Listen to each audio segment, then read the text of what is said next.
திருச்சிற்றம்பலம். திருவம்பாவை 17வது பாடல். ஆனந்த பைரவி ராகம்.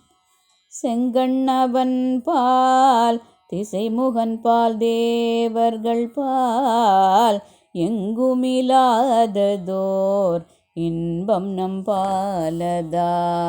குங்குண் கரும் குழலி நம் தம்மை கோதாட்டி இங்கு நம்மில்லங்கள் தோறும் எழுந்தருளி.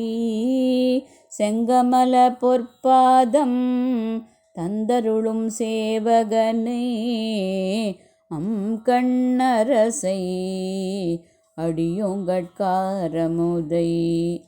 நங்கள் பெருமானே பாடி நலம் திகழ பங்கைய பூம்புனல் பாய்ந்து ஆடேலோரம் பாவாய். அண்ணாமலை கரோகரா.